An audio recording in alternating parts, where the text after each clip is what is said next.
Sprint and HTC are gearing up for a big announcement. Linux and Android's not-so-secret love affair goes public, and the Galaxy S2 plus 1 equals Galaxy S3. We'll be checking out the latest rumors surrounding what could be the next big phone. All that and more on this week's episode of Android Atlas Weekly. That's right, this is Android Atlas Weekly, episode number 90 for March 21st, 2012. I'm Antuan Goodwin, alongside Jaymar Cabebe, holla holla. And Jessica Dolcourt. With Stephen Beecham on the controls. Howdy, ones and twos. So yeah, let's kind of jump right into the news because this first one is really interesting to me. And we're starting to see like images and rumors appear surrounding the next big Galaxy S phone. The Galaxy S3. What's going on with that? Okay, well, for the longest time, we've been anticipating the next Galaxy S phone because the Galaxy S2 has just sold gangbusters around the globe, like over 50 million units globally. That makes it Samsung's most sold phone ever. So it's a really good phone. I've reviewed it. Everyone else has reviewed it. Everyone loves it. And so we were sort of wondering, was Samsung going to release the next one at Mobile World Congress? So that would be like or announce the next one at Mobile World Congress. That would be an entire year after they announced the Galaxy S2. But Samsung has still been really mum. So that has sort of, gotten the rumor mill churning. And the latest is a second photo of the week, actually, that appears to be pretty spot on and corroborate an earlier leaked photo, at least in terms of the design, sort of with a bezel around it, and it shows a white face in this picture.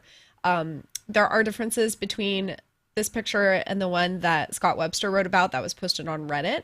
One of those is that today's picture, which comes from GSM Help Desk originally, this is a Dutch website, and BGR picked that up along with others. One of the differences is that it looks like it's got Android 2.3 gingerbread on it still, and the other picture looked more ice cream sandwich-ified. So we still don't know exactly what it will look like on TouchWiz. It could look like this. It might look like something else. Another difference is that the other picture has sort of the European version of the controls below the screen, and they've got sort of like that physical square button that you can push. And the image that we see today has touch-sensitive controls on the bottom. So that's still possibly accurate because that's what we see consistently now with the Samsung Galaxy series. Like the Galaxy Note has that physical button in Europe, and in the US it has the 4 touch-sensitive buttons below the controls. And I, for one, would like to see the physical buttons in the US. Not that I have anything against the touch-sensitive ones, but I just think it looks a lot cooler to have that central button. But I don't know. How do you feel about the profile of it? Because in the pictures on Scott Webster's piece, it looks very thin. And the rumors have had it being incredibly thin, too. You know what's weird? Like 7 millimeters. The longer I look at this one with the 3 like touch sensitive buttons, it looks like that central button has like an outline around it. It does. I see that too. So it may be both. It may be both. That would be crazy. That would be insane. So the specs on this have sort of followed the phone along. 1.5 gigahertz quad core processor could be Samsung Exynos. They haven't announced the chip officially yet. Android 4.0 ice cream sandwich, of course. Possibly a 4.8-inch AMOLED screen. Of course, will have an HD resolution.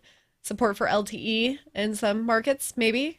It's also expected to have a 12 megapixel rear-facing camera, HD video capture and playback with a 1.3 megapixel front-facing camera. Rumors have it that will be HD video ready with 720p video capture. Bluetooth 4.0 on that. That's the most recent version of it.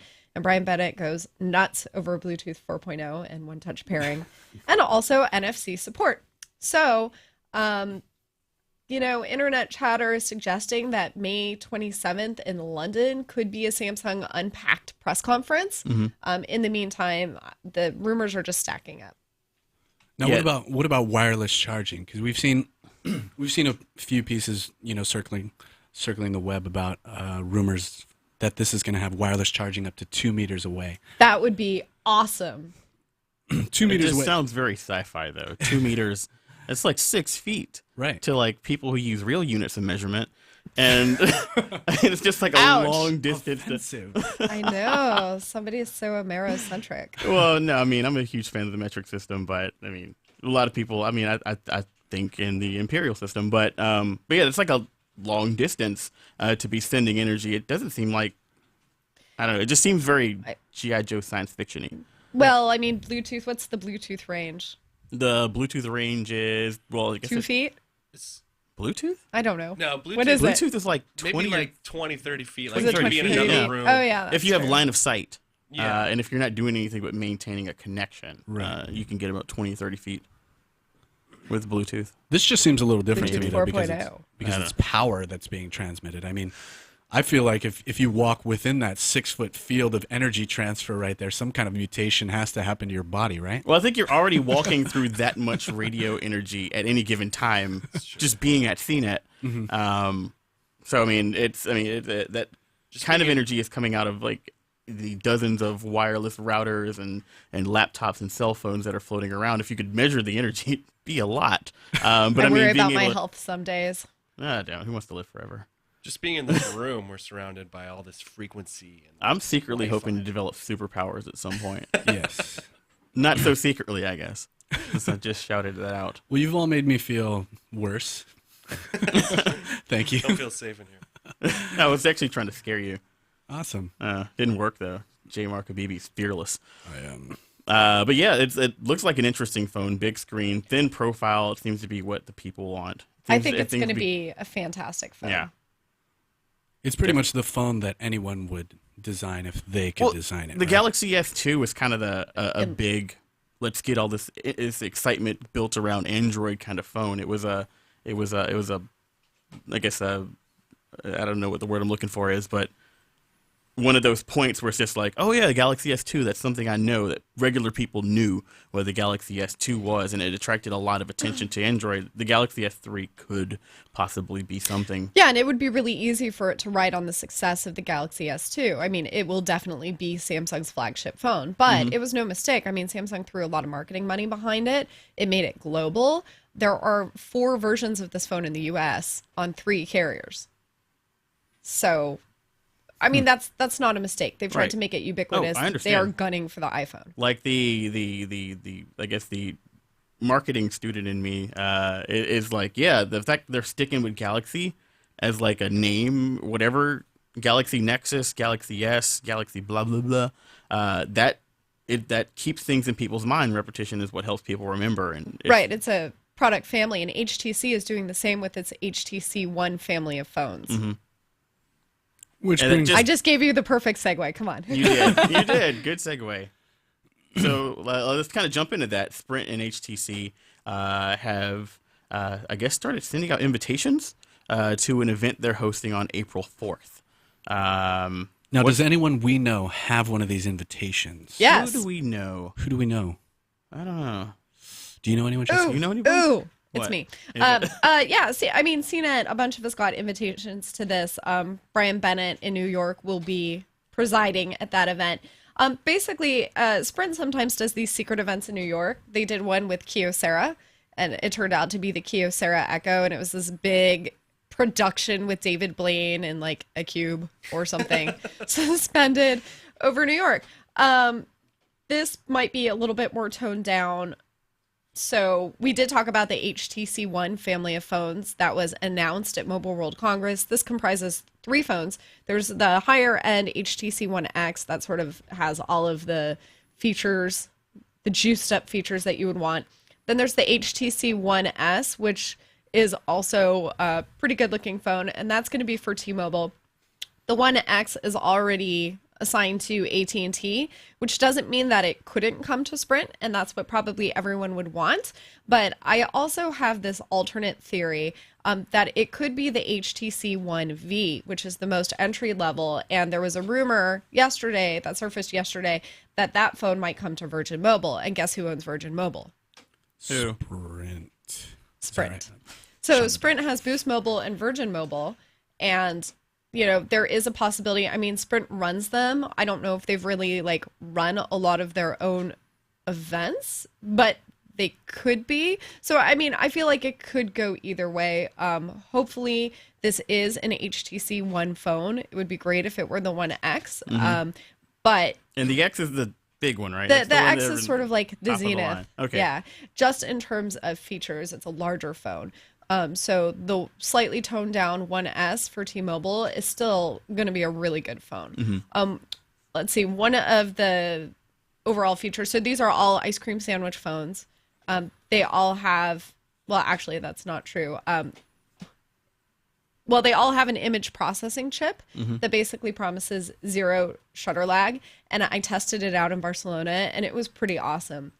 It was so awesome. You know, you take the picture, and it's supposed to take in 0.7 seconds. And if you leave your finger on the screen, it will actually repeat the picture. So you just have burst mode. So that's not even part of it anymore. There's no setting for burst mode. You just keep You just holding. press and hold for like 2 seconds, and you've just taken like 3 shots. Yeah, that's pretty awesome. Yeah, the shutter lag is kind of it's an issue on smartphones. Well, I mean, for me, It's an issue on any camera. even getting to the camera app on a smartphone, by the time I get there, it's like, the moment's passed.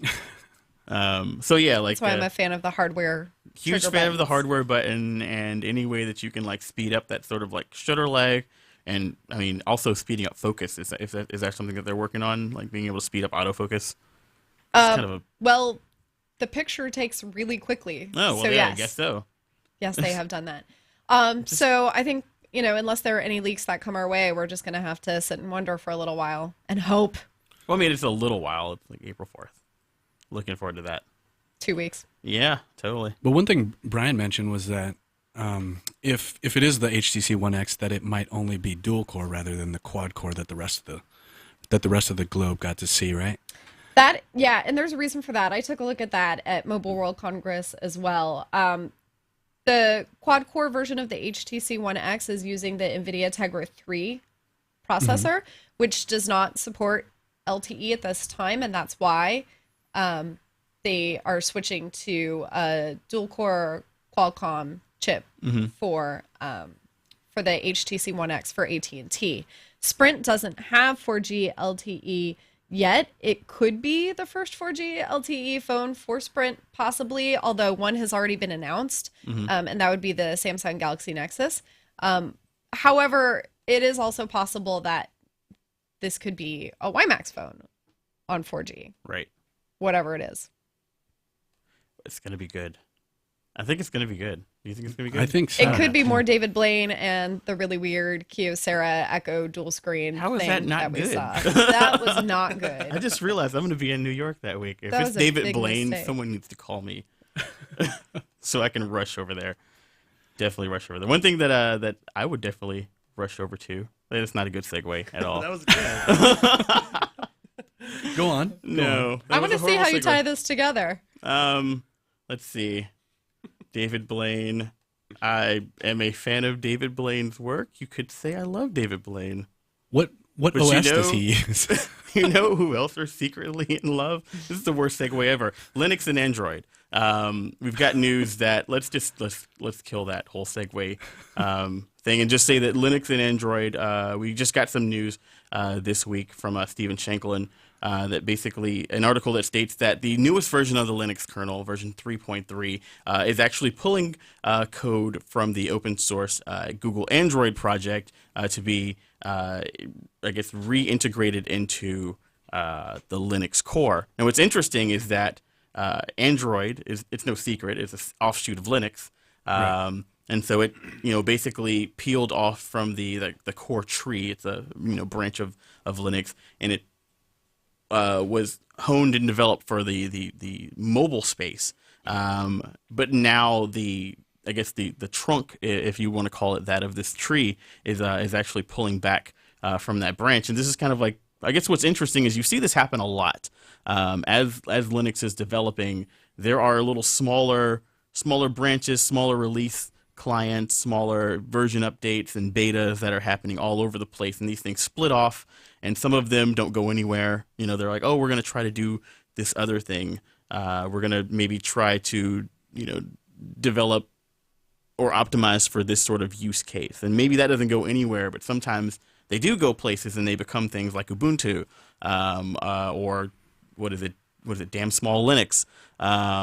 These like different versions of Linux, and sometimes they come back to the core kernel with the things that you learn developing these smaller versions of Linux can be used to be reintegrated back into the trunk. And this is what we're seeing happen right now with Android. Is a lot of the lessons that have been learned developing for the mobile and optimizing for the mobile space are being brought back into the mainline kernel. So I guess the net result is that it'll be a lot easier for developers to develop across these different platforms, right?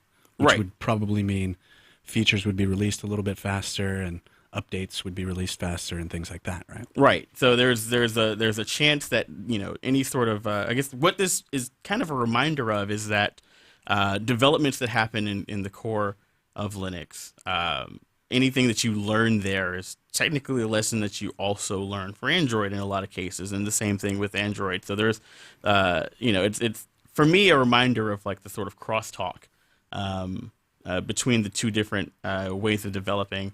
I guess the two different chunks of that development.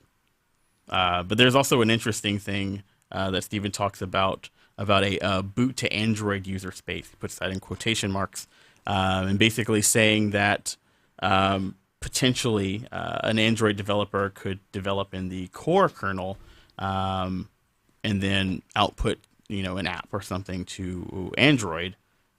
Instead of using customized tools specifically for Android, and in that sort of situation, you'd be killing two birds with one stone. I don't know. There's some interesting things in this article. Yeah, I mean that sounds like it might even open the floodgates just a little bit more for app development. I mean, anything that you can do to make app development easier definitely sort of speeds up the process. Another thing that I find interesting about this is that it reminds me sort of what we're seeing in Apple space, where a lot of the developments and features and apps that we're seeing developed for iOS are starting to pop up in the next version of OS 10. I can never remember what kind of animal it is. Lion or mountain lion? Mountain lion, yes. It's some sort of a panther. Antoine's just guessing. Puma. Mossel. Well, I can't get Sex Panther out of my head now because I said that before the show. I keep wanting to say Sex Panther. Oh my. OS 10 Sex Panther basically is like pulling a lot of the Notes app and the cloud integration and things that we're starting to see in iOS. So this is not something that's sort of specific, I think, to we also see the same thing in the Windows space where basically Windows 8 starting to look a hell of a lot like Windows Mobile, Windows Phone. Yep. I just Windows remember Phone, to start calling it that. But yeah, we're starting to see that. So across the board, we're seeing like these three very different operating systems starting to do very similar things as far as the convergence of the mobile technology and the more desktop-y, less mobile technology. Ecosystems. Yeah, Very there we go. eloquent. Eloquence is not my strong point. But yeah, that's what's interesting there. We kind of wanted to touch on that. Speaking of ecosystems, Speaking of eco,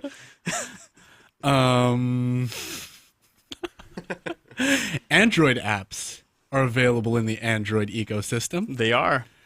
And a recent study out of Purdue University, it basically taught us or showed us that free Android apps waste 75% of their power on ads, which means they waste actually more power than the paid versions of those same apps. And I think that is interesting. What do you guys think? I can understand It makes how that sense. happens. I mean, the ads require 75% more power. Let's see. That's interesting. I mean, I can understand bandwidth because they're like serving apps. I mean, the apps don't take up. I mean, the ads don't take up a ton of bandwidth. Usually, they're like text in a small image. But then I guess rendering those things and calling them up, and then sometimes doing transitions between them. overlaying them on whatever app you're actually doing. Or just those interstitial ads that pop up in between each function every time you finish a drawing. Oh, are you on that game? Is that's your new thing? I'm just saying. I'm avoiding Yes, I am on Draw With Me. Draw with Friends? Is that Draw what it's called? Draw something. Oh, yeah, I'm avoiding that on purpose. Oh. I just don't have the time in my life. And I'm like way too good of an Oh, artist. you'll find the time. Trust me. Wait till you try it. But yeah, so the apps are basically wasting 75% more power. So essentially, does it pay? I guess it pays to pay for your apps. Pays to pay. It does. If you're using a free version of the app, there's like another reason to help your developer out a little bit. I mean, if there's for me, my personal use, if there's an app that I like and it's $2 and there's a paid version, somebody put time into building that app, and that's the reason that I buy a lot of apps, is because I'm like, oh yeah, some dude in his basement, just built this app in his spare time. I'll give him a couple bucks for coffee. So what I want to know from a developer standpoint, I guess it depends on how popular your app is. Do you make more money selling it, or do you make more money from the ads? You probably make more money from the ads because That's it's what I long would tail. It's like the longer somebody plays your game, for example. So if you want to help the developer out, then you might just sacrifice more of your battery power and just play the game often or open point. the app often and serve yourself more ads. And I think that's that one way to look at it. And I think that's even more so evident on the Android platform, because I think actually on iOS a lot more people are willing to pay for the premium versions of apps, just from what I've read. Mm-hmm. And yeah, I don't know. It's so lesson. What is the lesson we're taking away from this? Because I'm taking. I think we're basically looking in two different directions right now between my opinion and Jessica's opinion. So My Jaymar, opinion you're is the mostly tiebreaker. my tongue stuck into my cheek. So the lesson is based on both of your opinions. What you're going to want to do is buy the premium version of the app, then delete that, download the free version of the app, and then leave that on so that it continues to serve up ads to you. Or And that is the best possible paid apps way. are better for the environment because you're drawing less power from the grid charging your phone. Right. I think we've got a winner. Yeah, I just found an eco bend on that. Paid apps are the Toyota Prius of the marketplace. With that, On that bombshell. Well, we're going to take a quick break. But before we do, I'm going to shamelessly plug myself and the special podcast edition of Dialed In that's coming up at 11 o'clock in just about 20, well, whenever these guys are done. We're going to be talking about early termination fees on the carriers. You can send us your last minute horror stories and tips at dialedin@cnet.com. There will also be an opportunity to call in live, but you can also just call us and leave us a voicemail too, and we can play that. And I didn't memorize the number for our show. Wait, I got it right here. Okay. Steven Beecher Steve to the rescue. Dialed in. Call us 1-866-402-CNET or call us live 1-888-900-CNET. So that's it. Okay. Quick Thanks, ad break. guys. Great to Thank be you, here as Jessica. always. Thanks for being here, Jessica. we'll be right Bye. back. Android Atlas.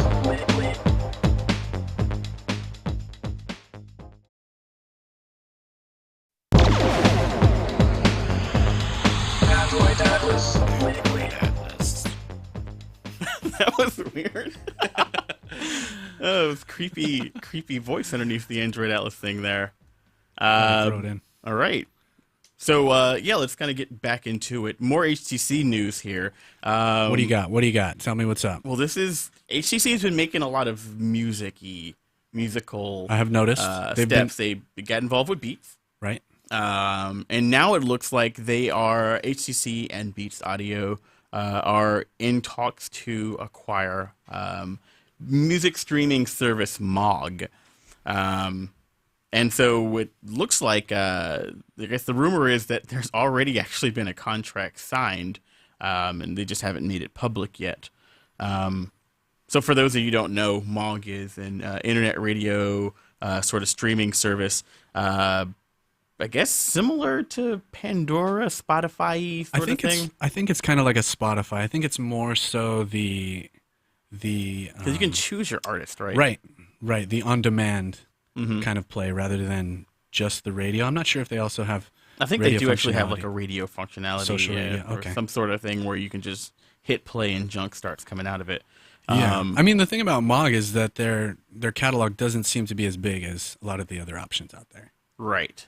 Yeah, I think the thing for me is, I guess, I've actually used Mog on a couple of occasions. They have like a partnership with BMW or something, and we got a chance to test their integration into the BMW sort of cabin technology suite, and it wasn't that bad. But I think by the time Mog showed up on my radar, I was already kind of like I guess committed to paying Spotify, Right. and I didn't really want to jump services or whatnot. But that's not to say that anything is anything negative about Mog's service. It's just No. I mean, I think they have, what is it, 500,000 active users, 14 million tracks. 14 million.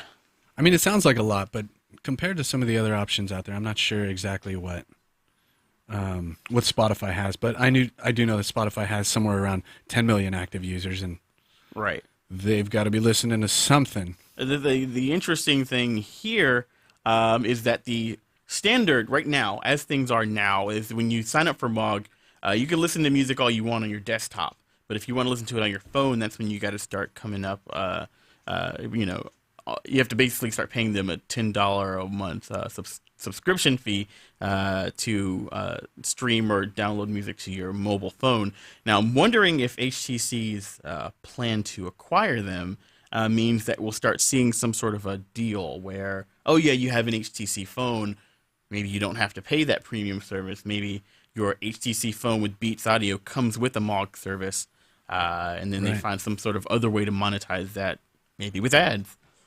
That's an interesting thought. Yeah, I mean, it's a way to get users to adopt that service right off the bat. Right. You know, right when they get their phone, boom, they're in, and they're locked in forever. Yeah, and I mean, it's a potential to the user $10 per month savings, whether you were going to use Mog or Spotify. I think they cost about the same. So, I mean, yeah, this could be, again, tied into the whole HTC trying to make themselves a music phone company, maybe, or even, just, saying